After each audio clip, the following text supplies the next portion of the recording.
I never understood the difference or the value in investing in good sheets for your bed until I started sleeping in Cozy Earth's bamboo sheets. They are literally unreal. It is such a different experience. And for the last several months, I have had this urge to freshen up our bedroom with new sheets and a more clean vibe and just a fresh vibe. And I've been looking for the perfect quilt to go at the end of our bed. And Cozy Earth pulled through again. I finally found the perfect one. So I got a new crisp white duvet cover, new sheets, and a quilt, and it really is looking good. Guys, you can feel the difference with their best-selling bamboo sheets made from 100% premium viscose from bamboo. They are temperature regulating, which is key, because if you know, you know. They are so freaking soft and have this oversized fit and a gentle drape, which I appreciate because it drives me wild when sheets or duvet covers aren't big enough for the bed. Like you can see the sides peeking out. I seriously hate that. So these sheets go right to the bottom. They're very deep. It just looks so good. And they get softer with every wash. For the quilt, I ended up getting the linen box quilt. I got the natural color. You know I love my neutrals. And it is woven from the finest blend of bamboo viscose and French flax linen. The quilt's texture and breathability, it's so soft and it is perfect for year round, which I love because I like to keep things simple and I don't want to be switching out my sheets or switching out my bedding for winter or spring or summer. I just want to have it work all year round. So guys, it is looking good. It is so beautiful. Cozy Earth has been a long-term sponsor of the podcast, and I have been sleeping in their sheets. I have been wearing their PJs and their loungewear for years. They are so comfortable, and it's no wonder they have been on Oprah's Favorite Things year after year, and I'm pretty sure that I just saw Kim Kardashian wearing their PJs on Instagram. I've had listeners reach out and tell me that they got themselves some Cozy Earth after listening to the podcast, and they too are obsessed. So Cozy Earth generously gives listeners of the KICK-ASS Stepmom podcast 40% off your order. So all you have to do is use the code CozyJamie40 at checkout and get 40%, which is crazy. Such a great discount. So head to www.cozyearth.com, use the code CozyJamie40 for 40% off.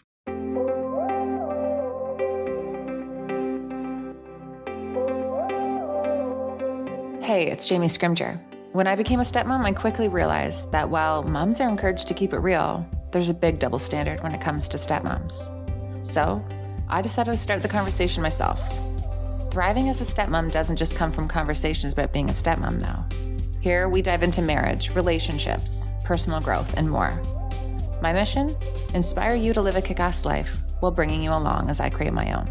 This is the KICK-ASS Stepmom Podcast.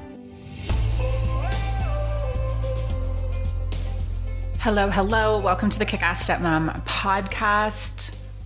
Let's talk about gaslighting, guys. Gaslighting. First, I kind of have to tell you a funny story, though. I don't know if it's funny or not. Inappropriate. I don't know. Not inappropriate. I don't know. I got to tell you a story. So about a month ago, Darren and I were kind of having a heated conversation, if you will. And I was trying to tell him how I was feeling about something in our stepfamily life. And he was, just not as receptive as I would have liked him to be about my opinion and my experience. And his response to it, he was gaslighting me. And I told him that. I'm like, you're gaslighting me right now. And he said to me, he's like, you are just saying gaslighting because it is this new buzzword on Instagram. I've never heard you say that before. And now you're just saying it because that's what everyone's talking about online. And there's part of me that was like, okay, fair enough, valid. You may have a point here. And we kind of laughed, and it did open up a good conversation about how he was actually technically gaslighting me without really knowing it. And it did really lighten the mood. But yeah, I think it's really interesting when things become mainstream conversation on Instagram, words like gaslighting and boundaries and narcissists and all those things. Everyone is so quick to use them and to throw out these labels. And often they're very serious, and then they're being thrown out in situations that maybe aren't as serious. They're just heavy words.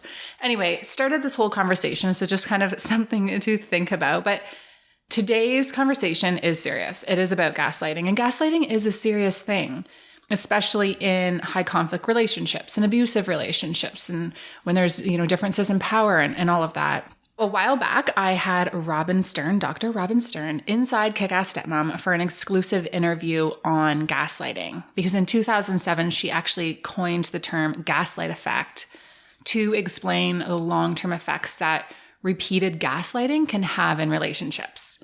So gaslighting is a form of emotional abuse in which the gaslighter undermines and controls another person by basically testing and denying the reality. So it can happen in romantic relationships, between family members, at work, but basically it leaves you constantly second guessing yourself and almost like unable to make decisions and questioning your experience and if it's valid, kind of make you feel kind of crazy. So Robin is the author of the Gaslight Effect Recovery Guide, which is so good. It's such a great tool, and I recommend checking it out because it teaches you how to pull yourself out of this destructive dynamic.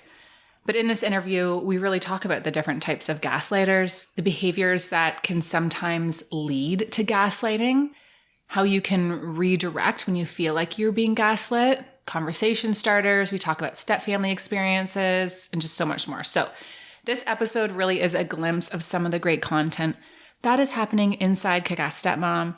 If you're interested in joining, if you are looking for more exclusive interviews, you want to listen in on coaching calls I have with other stepmoms and get access to my workshops and all the other great resources inside there, be sure to check it out at www.kickassstepmom.com. We're now also available in the App Store, which is really exciting. So check it out if you want more. But either way, I hope you enjoy this episode. Can't wait to hear what you think. Let's dive in. Welcome, Dr. Stern. I am so excited to have this conversation. Thank you, Jamie. And please call me Robin. I think the best place to start is if you could give us a little bit of an intro into your work, who you are, what you do, and then we're going to dive into all things gaslighting. Okay, great. So I'm Robin Stern, and I am the co-founder and senior advisor to the director of the Yale Center for Emotional Intelligence. And I'm a psychoanalyst in private practice as a therapist for 3 decades. And I work a lot with women and a lot with families. And especially during times of crisis, I work with many members of a family at the same time, and including gaslighting kinds of crises where people are having trouble separating out what they think is going on from what other members think is going on from what may be going on in an objective way, if there's possible objective ways in family systems. I got involved in working with women through a leadership institute that I was involved in and actually was also a co-founder of at that time. And it was a leadership institute that helped women to learn the skills they needed to launch their lives in their 20s and 30s, and finding that women often had dreams that were bigger, that outstripped their skill set. So we were dedicated to doing that. And then through that process, more and more women came into my office, and more women complained and shared with great pain about how they were feeling strong and confident in their business lives, strong and confident, and were good decision makers in their friendship lives, but in their romantic relationships and sometimes with their family, they felt less than. They felt unsure of their own ground. And that reality that I was seeing in my practice weekly, daily, weekly, was then the catalyst for my starting to think about what's the dynamic that's going on with these intimate relationships or these familial relationships. And is it in fact the same dynamic that I saw many years ago in the Gaslight movie? So there is a movie you may know, a listening audience may know, called Gaslight, and it stars wonderful actors from long ago, Charles Boyer and Ingrid Bergman. Charles Boyer playing a diabolical man who is trying to gaslight his adoring, naive wife into believing that she's crazy. And he does so by insisting and telling her over and over that she is tired and sick and forgetful And in the meantime, the audience, the viewing audience, knows that he's moving objects in the house, that he's lying to her, that he's intentionally giving her things and then stealing them back so that she would think that she forgot them or lost them. And most of the gaslighting I was seeing in my private practice was not quite as diabolical. In the movie, the character Charles Boyer played was someone who was trying to steal the jewels of his adoring wife. And the jewels were hidden in the attic. So he had to make her think she was crazy so he would have free reign of the house, etc. Most of the time, it's not quite, as I said, that diabolical, although at its extreme, gaslighting can really be soul-destroying. Mm-hmm. So I became very interested, began interviewing people about it, and eventually in 2007 wrote a book called The Gaslight Effect, which gained a lot of popularity in the run-up to the election in 2016. And the book was then re-released again. Mm-hmm. And unfortunately is very popular right now, so much so that the word gaslighting was word of the year in 2022. Yeah. And you hear, there's a lot of content online about gaslighting and memes and all the things. Can you explain exactly what gaslighting is? I can, yes, of course. So gaslighting is a kind of psychological manipulation that is repeated over time and occurs in a relationship where there's a power dynamic. So those two things are pretty important and set it apart from, for example, a disagreement or just straight out bullying or straight out manipulation. So it's repeated over time and there's a power dynamic. And in the gaslighting dynamic, the more powerful person is attempting to sow seeds of doubt in the target of gaslighting such that the target begins to question his or her or their own sense of reality, their own perception, their own judgment.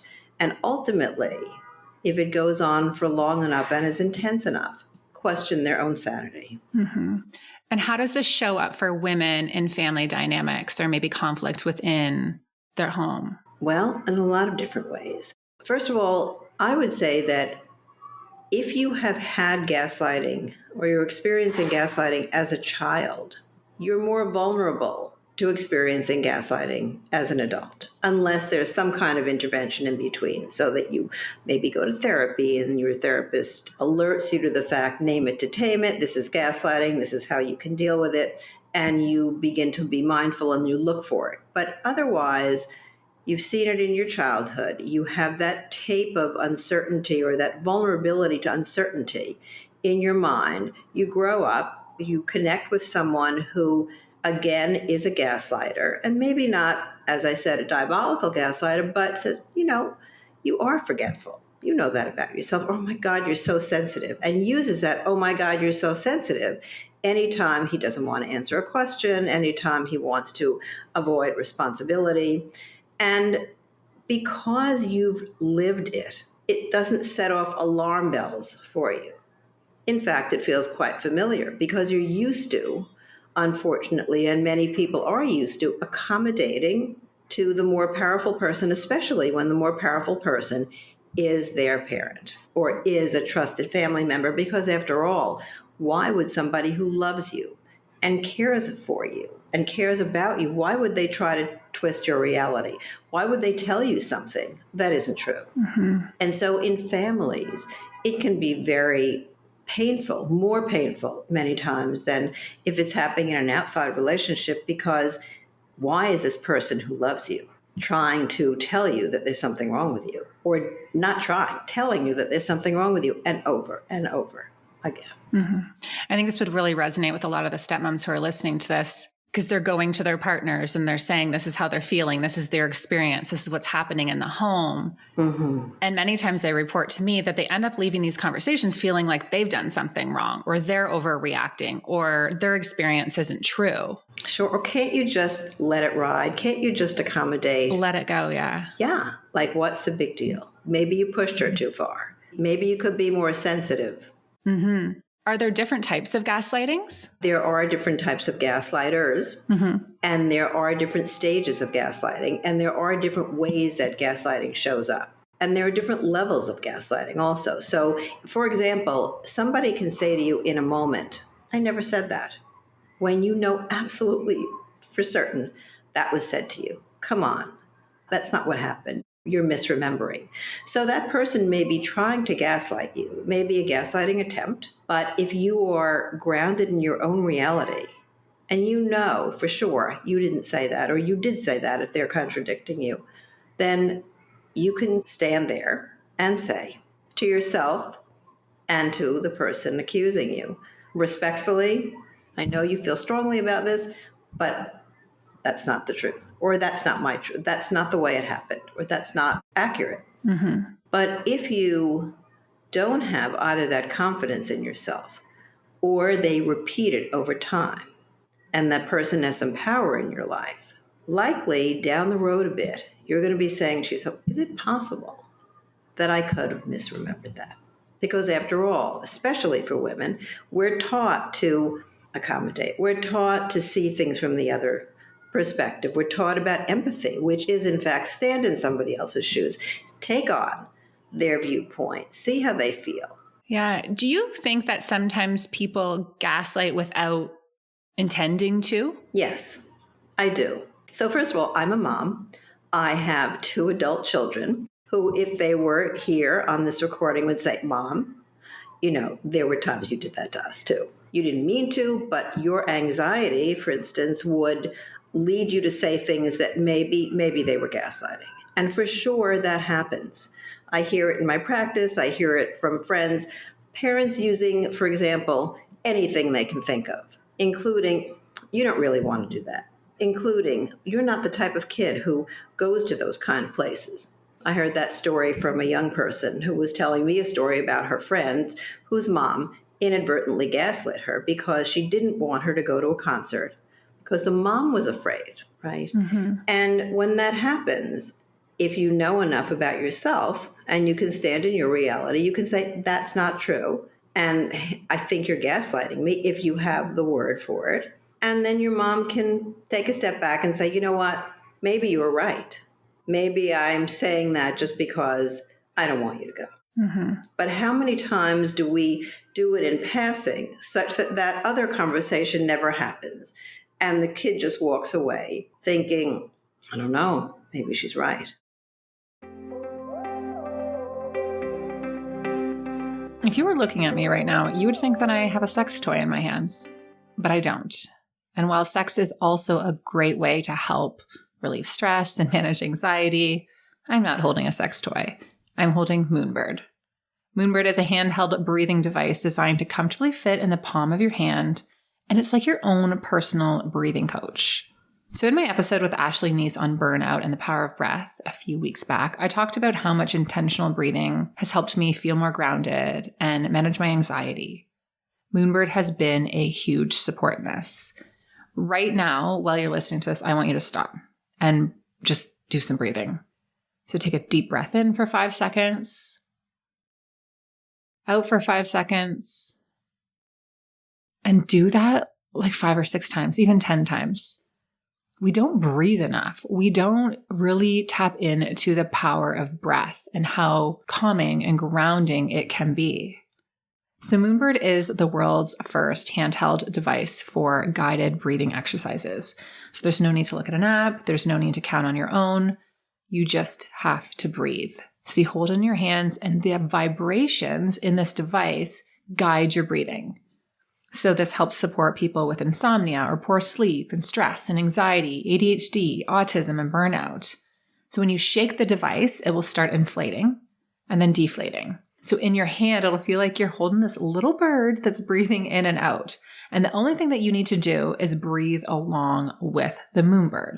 So when it inflates, you breathe in. When it deflates, you breathe out. It's really simple, it's intuitive, and it takes all of the effort and thinking out of your breathing exercises. I find it so calming, and I have been trying to be more intentional with my breathing and regulating my nervous system this year, and Moonbird has been such a support. So you can use it for an afternoon breathwork session, in the morning before you start your day, or before your meditation, or when you're in bed and trying to unwind and fall asleep. You can use it basically anytime you need to stop and really focus on your breath. So to check it out, head to www.moonbird.life and use the code KICK-ASS Stepmom to get $20 off your device. That's www.moonbird.life and use the code KICK-ASS Stepmom to get $20 off your device. Incorporating breathwork into your life is such a game changer. It's been a game changer for me. I've got Darren on board, teaching Reese to do the same. Seriously, breath is where it's at. That's www.moonbird.life and use the code KICK-ASS Stepmom to get $20 off your device. I love traveling, and I especially love to go somewhere hot during our gross Canadian winters and early spring when the weather is just yuck. But what I don't love is that bloated, puffy, gross feeling that I can get when I fly. And I like to avoid this when I'm traveling at all costs.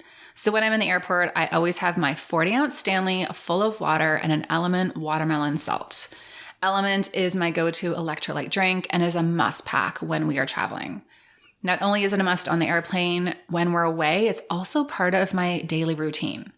So first of all, extra cocktails are kind of the norm when we're away at events or on vacation. And when I'm away, fun fact, I actually work out more on vacation than I do at home. I just love hitting up the hotel gyms. The calendar is clear. I love going for hikes and just getting out there. So in all of those situations, hydration is key. So Element is basically always in my bag. Again, Element is my go-to electrolyte drink mix. I swear by it and have been drinking it daily for a couple years now. Staying hydrated is crucial and is a huge priority of mine. And proper hydration just isn't about drinking water. It means having adequate water and electrolytes. It tastes great, has no BS ingredients, no sugar, no artificial coloring, and you feel good drinking it. Formulated to help anyone with their electrolyte needs, from professional athletes to everyday moms, even if you're on a keto or low carb or paleo diet. And it's also approved in the metabolic balance program that I have been doing as well. A growing body of research reveals that optimal health occurs at sodium levels that are 2 to 3 times the government recommendation. That's why Element is all about more salt and not less. Each stick has 100 milligrams of sodium, 200 milligrams of potassium, and 60 milligrams of magnesium. I have one every single day. My favorite flavors are raspberry and watermelon. Darren likes orange and lime. And when you purchase Element using my link, you get a free sample pack with all the flavors so you can decide which one is your fave. Head to www.drinkelement.com/KICK-ASS Stepmom to get a free sample pack with purchase. That's www.drinkelement.com/KICK-ASS Stepmom to get a free sample pack with purchase. Purchasing through this link is also a great way to support the show.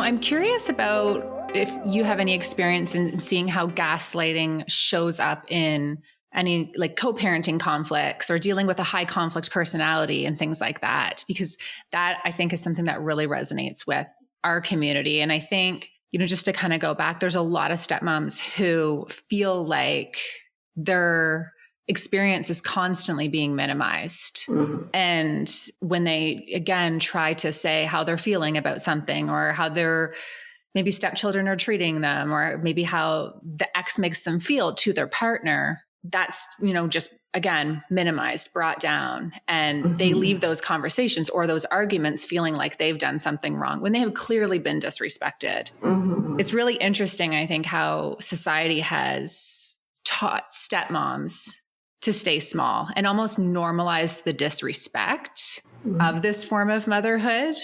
And it's just kind of expected, right? And I think, again, there's that power dynamic, right? Yeah, so I'm a stepmom, and I'm interested to hear what you're specifically talking about. My husband and I were married right before the pandemic. He's been married before. I've been married before. He had 3 children, has 3 children. I have 2 children. And there are dynamics. Mm-hmm. Not all children were necessarily happy about the union, right?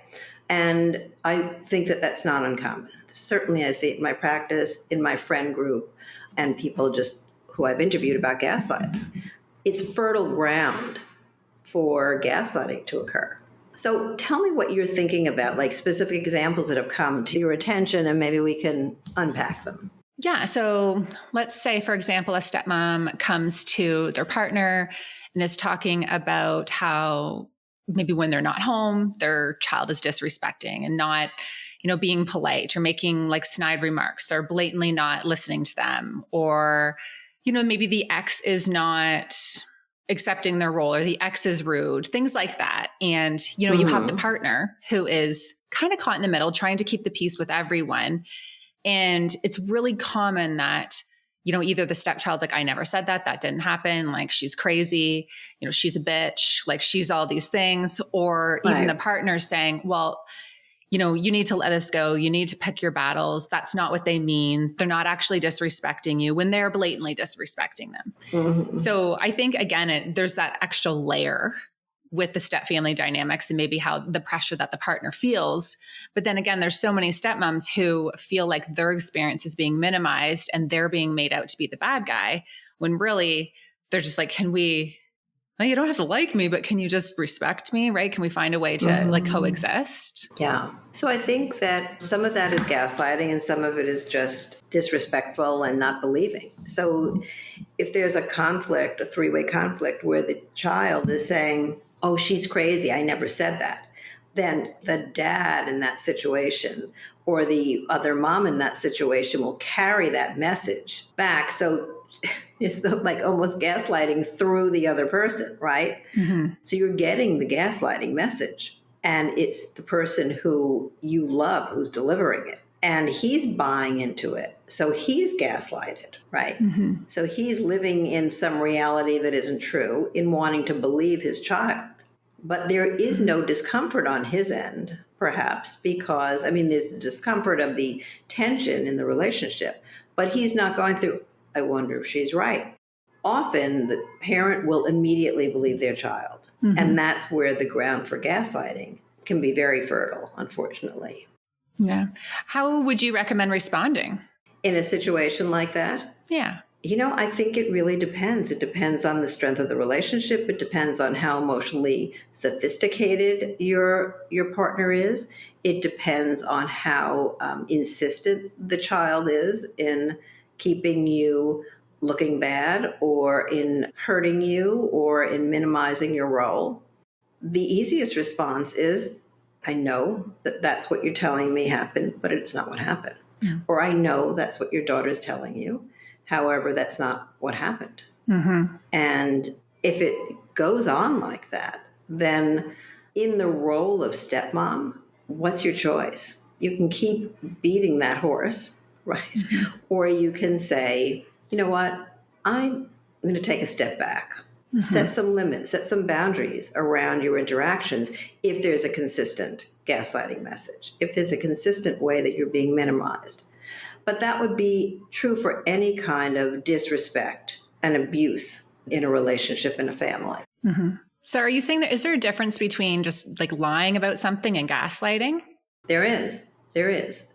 If you say to me, we're supposed to meet on a Zoom at, 1 o'clock, and I get here and it's 1:30, and you say, where were you? Glad to see you, Dr. Stern, but where were you? And I say, what do you mean we were supposed to meet at 1:30? We had a 1:30 appointment. And you say, no, we didn't. I say, that's what I wrote in my book. And I am not really myself, but somebody who was lying to you and I wrote the right thing down, but now I'm telling you the wrong thing because I don't want to get caught as showing up a half hour late. Probably could have thought of a better example in a family. There's a lie that I'm telling you because I don't want to own up to something.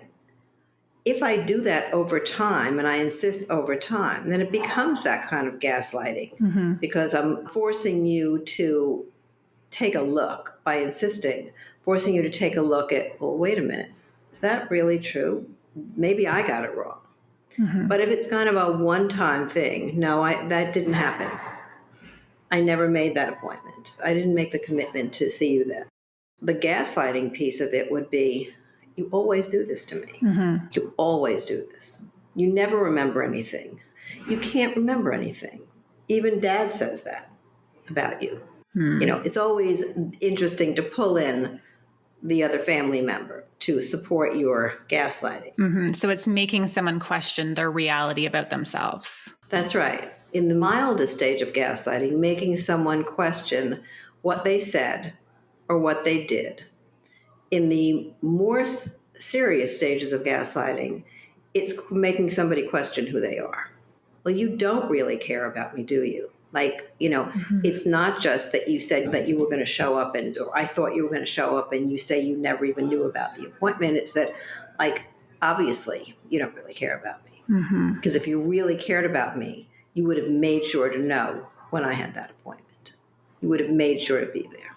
Yeah. There's so much talk about gaslighting online right now, and words like gaslighting and trauma. And it's great because I think everyone's kind of being more informed. But do you think there's any, backside of this, of them being kind of like the buzzwords? Of course there is, because even though, as you're saying, it demystifies and gives you permission to use words like that and even to know about words. You can name it.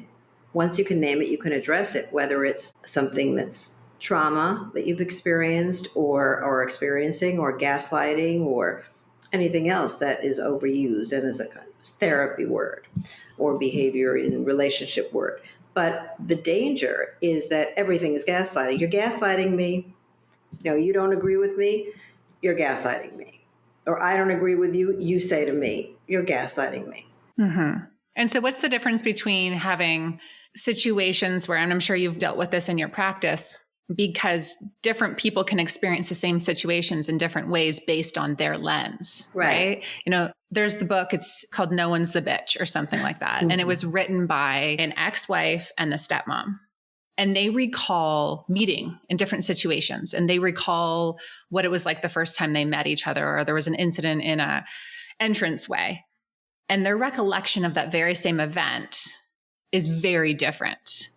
So how do you differentiate between just different lenses and people seeing things based on their own insecurities and their own stories and all of that versus someone who's gaslighting another person? Well, it depends on who the you is in that question. Like if you're the therapist, you may say, well, actually, when she said X, Y, Z, what did you feel? And you begin to unpack that so that you're having a different kind of communication. But if you're asking what's the objective reality, how can you get there? When two people are steeped in their subjective experience, there is no objective reality for them. It's not the same thing as here. You can have my mug and you say that I didn't offer you the mug, but then somebody's watching and saying, well, yeah, she did. She offered you the mug. Right? That's very different than my saying, you were out to hurt me. And you're saying, you were out to hurt me. But you undermine me then. No, I didn't. I just asked you a question. So if you have someone who's in that situation, who's dealing with that or feeling like their experience is being minimized, what would you suggest for them? Going to therapy and talking that through?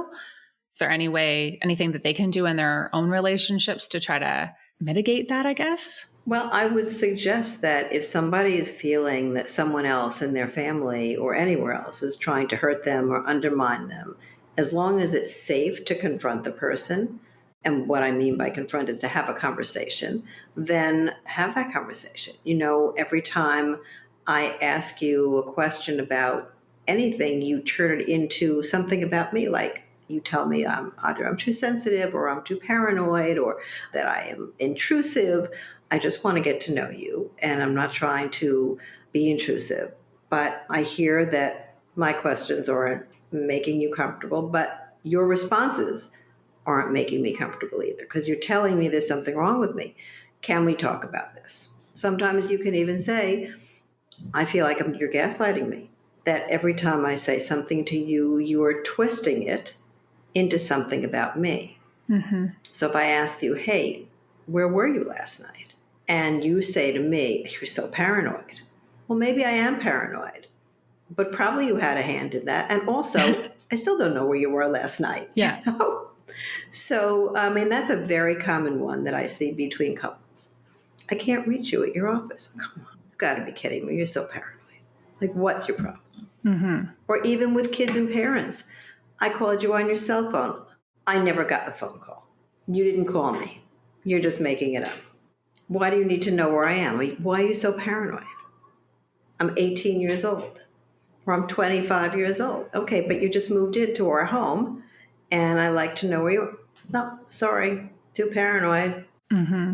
Dad, I can't deal with her. She's so paranoid. Mm-hmm. Yeah, this is helpful. So you can have a conversation with the person, but ultimately, at the end of the day, it's never okay for somebody to be mean to you and to be cruel to you. And so if it's not good for you to allow, that's not the greatest language on my part, but you don't have to allow someone to treat you badly. You may, if it's family member, have to see them because it's important to your husband, it's important to your larger family that you appear on Thanksgiving together. It's kind of interesting for us to be having this conversation right before the holidays. I'm just writing an article now on how to survive the holidays without being gaslighted. I'll send you that resource for your. Yeah, thank you. So it's never okay to allow someone to hurt you. And you can move away from that. You can say, you know what, it just doesn't work. Like, I've tried to talk to you about this, and I'm really sorry, and I want us to be good family members, but I'm going to sit next to my brother this Thanksgiving, or, I'm going to say no to that invitation. Mm-hmm. Yeah, it is okay. Yeah, it's very okay. It may not be popular with some of the other members of your family, but it's definitely okay. And it's definitely better, ultimately, for the family system, for people not to be mistreating each other. Mm-hmm. I don't know if you've ever seen that quote. There's stuff that goes around, like around this time of year. Like when you think about how healed you are, just go home and see your family or spend a weekend with your family. And, all of those old triggers and those, experiences come back. And I think it is really common for our parents and even in-laws to gaslight your experience and to minimize your experience. And it just kind of popped in my head thinking about a lot of the stepmoms who come in and they're trying to form this relationship with their new in-laws, and maybe their in-laws are still having that relationship with the ex, and they're trying to share how they're feeling about that. And then it becomes that they're the bad guy and they're wrong. And there's just so many different dynamics, right? Yeah. I remember a client told me that she went out to lunch with her new husband and his daughter. And she was trying to get to know her and asked her a lot of questions about her dating life, and was really feeling great about the interaction and thought maybe the daughter was a little shy. Well, the report back was that she was intrusive, invasive, and that the daughter never wanted to see her again in an alone context.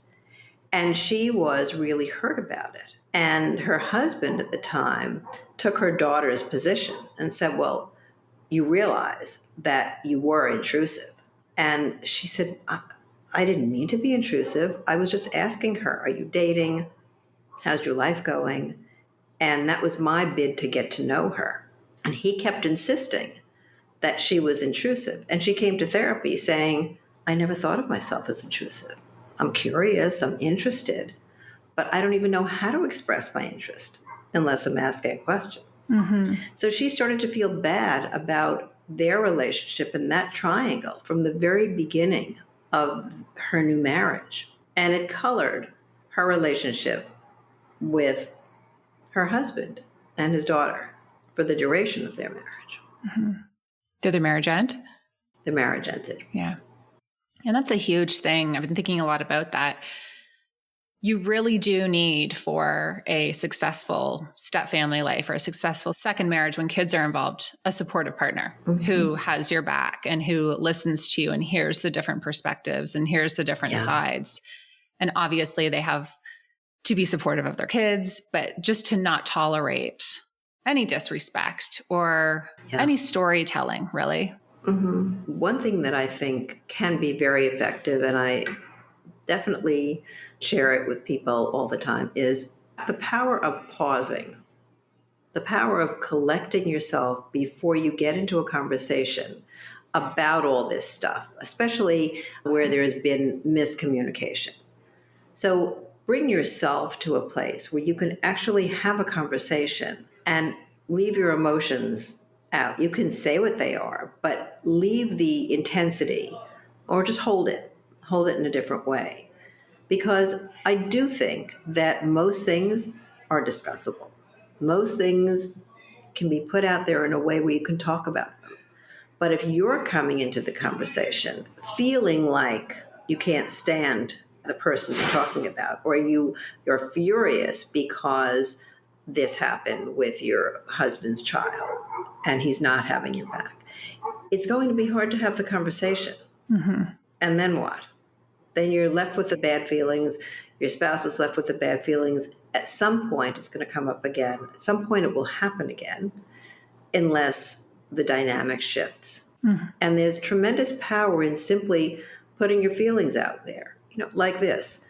Hey, when I suggested this thing, your daughter really shut me down, but shut me down in a way that maybe she didn't intend it, but it really landed on me like tremendous put down. And I just need you to know that. Like, how can we have that interaction and not, like, we couldn't have that interaction without my feeling less comfortable with her, without her feeling less comfortable. So how do we avoid that interaction in the future? Can you help? Yeah, that's a good thing. Can you help? Right? How can you help me with this? Yeah. When I talk to stepmoms who are struggling to communicate with their partners about what's going on, I always recommend having this disclaimer. It's like, I don't need you to agree with how I'm experiencing things right now. I need you to respect that this is how I'm experiencing things. And going in, I find with that disclaimer, it's made a huge strides in my marriage. It just puts you in a position to be a little more empathetic and understand that everyone can experience the same situation in different ways, but also valuing everyone's experience, right? And understanding if her feelings were hurt, maybe you didn't intend it, or maybe you did intend it, that's still their experience. And I think that needs to be valid. Yeah. I completely agree with you. And I do think that's wonderful advice. And also, I can see where the gaslighting can come directly from that. Oh, okay. Well, of course you experienced it that way because you're so sensitive. And then, of course, maybe you are sensitive, but you still experienced it that way. And you're still entitled to be respected for that experience. And a lot of women would just shut down after that. Well, of course. Yes, of course I respect that. But the reason you're having that experience is because there's something wrong with you. So then what? Like, what are women supposed to do if they're like, okay, this keeps happening? My experience is continuing to be minimized. Like, how do you support them in that process, getting out of that cycle? So, one, it depends. And sometimes you won't get out of that cycle. You just simply have to take some distance and limit your interactions and have a conversation more with yourself than with your spouse, knowing that it's not likely to change. Hopefully, that is going to be someone else's experience, but not yours. Hopefully, you can make inroads by having those conversations that are not emotionally loaded at a time where you're not so hot with emotion. Hopefully, you can help your partner to see that there are different ways to experience it, and you don't experience it in the way his daughter does or his son does, and you want to be respected for your experience. And at the end of the day, no matter what, you don't want to be mistreated. You don't want to be spoken to in a disrespectful way. You don't want to be put down. And I think whether or not someone's right or wrong is much less important than the way you're making each other feel. So if you can approach your spouse in that way, I think that maybe you can get an agreement sooner than, well, I'm right and your child is wrong. Like, I don't want to feel like this. And neither does your child. So can you help? Can you have my back? I can't tell you how many times people come and say, he just didn't have my back. Like, I can't tolerate it if he doesn't have my back. And just letting your partner know how important it is for him to stand with you, and not because you're right, but because you don't deserve to be disrespected. I love that. How do you recommend that people express that to their partner who they feel like is minimizing their experience? Just like that. Just the importance of that. Yeah. Because I think that's key in all relationships, but especially important in blended families. Right. And one of the things that I think that has been really helpful to me in resolving issues in my blended family is to put yourself in a place of really seeing the situation from the lens of the kid, the child, even if the child is an adult child. And I understand it's hard to take on a new person. I understand I am in the way of what your typical relationship was. I understand that we're living in the house that you used to live in with your ex-spouse. Whatever it is that you think or have been told is possibly the reason that you're in the way of them having the life they used to have. It's actually true, and it's okay. Because the two adults, meaning you and your husband, or you and your significant other, have chosen this new way of being. You didn't consult the children, probably. And even if you did tell them beforehand, it wasn't their decision, it was yours. So you've made a change in your relationship that impacts everybody. And healthy adult children will be ecstatic for your happiness and maybe have some issues about sadness that, well, I mean, just as an example from my own life, my kids are very, very happy for me and they really like my husband. And yet they both have expressed, we used to have dinner together more often, just you and me. Can we do that? But there's a difference between expressing that. And I mean, I would be horrified if then they were trying to gaslight my husband or tell me bad things about my husband just because he's now a priority for me in a way that there was no one else who was a priority besides them, who were always my priorities. Yeah. And so were your husband's kids, are they adults as well? They are adults, right, as well. And it was difficult in ways, not necessarily because of anything other than what I just described, that there were and are things that happened logistically where I moved into his home. That used to be their home. And does that change things? Of course it does, for everyone. And I know that I'm not alone in feeling that when you move into someone else's home, that the people who used to occupy that home have feelings about it. It's just completely natural. And so without attention in a positive way to that, it can be very difficult. And without my understanding that they're right, things have changed, right? I'm thinking about another couple I work with and also a friend of mine whose husband wanted her to insist nothing was different after they got married and she moved into their home. Nothing was different. We still have the holidays together. You're still invited over once a week. Nothing's different, but everything was different because there was a new person there. Because instead of being able to just drop by the house whenever they wanted because mom and dad lived there, suddenly they had to make a phone call or felt they had to make a phone call. And it wasn't that they weren't wanted, but maybe they weren't wanted that minute. Whereas with mom and dad, they felt like they could come whenever they wanted.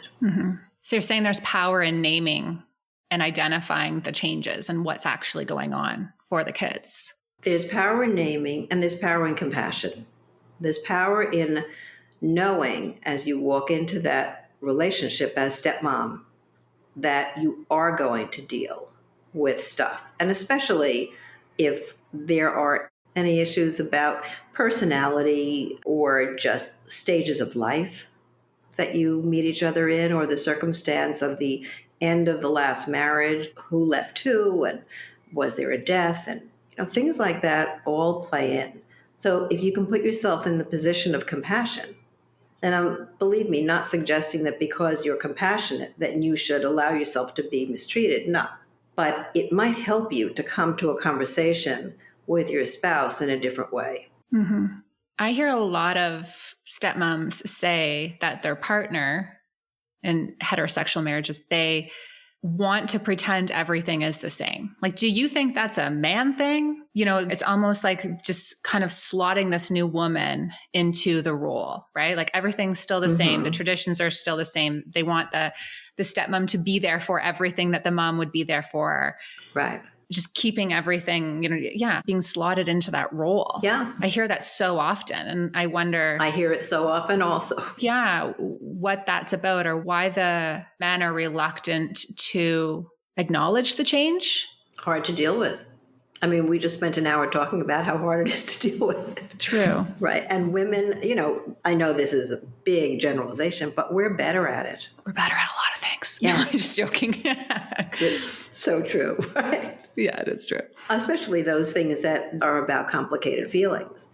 Because we had sleepovers with our girlfriends and spent hours talking about relationships. And I know things are changing. And certainly even obviously my work at Yale is all about educating boys and girls from the earliest of ages and about dealing with emotions so that we could all be better at naming and regulating, expressing our emotions. But we're not quite there yet. And most of the people who were listening to this podcast didn't have that while they were going to school. And I do think if you've liked your life before and you've liked your traditions, it's more comfortable. Let's just continue on. And there's just a new person in that seat. But it's certainly not like that for the children. Very true. Well, I could talk to you forever. You have such a great perspective. And I love talking to experts in the space who also have the lens of the blended family dynamic because it is different, right? There's a lot more complexity to this. Yeah. And I do think there's something that is very crazy making for women when the men insist on it doesn't have to feel so different. We're just going to live the same life and tell the kids, everything's the same. It's very crazy making because it isn't the same. It isn't the same. And then it leaves the women feeling guilty that they don't feel like it's the same or can't make it the same or can't show up in the way that their partner wants them to show up in when they have all of these feelings and these emotions because it's not the same. Or guilty or sometimes simply unseen. Like I'm not just a plug-in. I'm actually a whole person with a different set of values and a different set of preferences and a different set of expectations from children. I'm not just a plug-in. That's good. And, I've heard from people that they are horrified when their husband's kids come to the dinner table. And just as a silly example, in one case, somebody told me that her husband's kids come to the table and they're barefoot. Even if they just took a walk in the park, they're barefoot.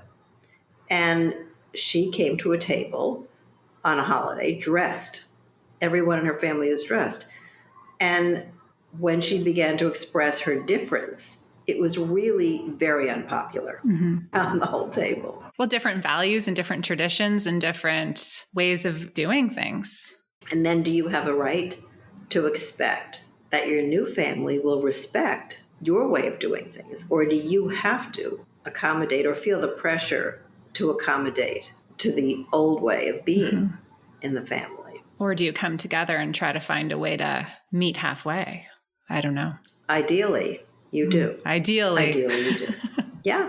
And there are times where sitting around a table and saying, I know this is difficult. The way you're feeling, I get it.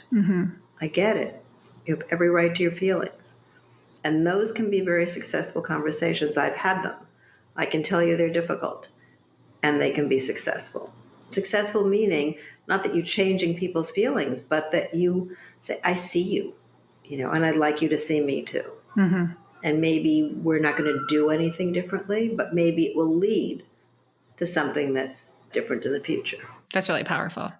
Well, thank you so much for taking the time. I'm so glad we finally got this together. Yes. I'm going to have to get you back on. I could talk to you forever. I'd love to. I'm living it. Right? And you know what? The adult stepchildren thing, I get a lot of questions about that because, you have people in that stage of life who maybe they're not dealing with, the ex-wife at the hockey arena. They're dealing with adult children at holidays or, again, moving into that house and things like that. So there's a whole other area where we could dive into. And we could definitely have a whole hour just about adult children. Well, okay, I'm going to get that scheduled because that is a hot one. I would love that. Okay. Well, thank you so much. I will link your book, link everything. You are such a wealth of knowledge. And thank you what you do for women. Thank you so much for having me on.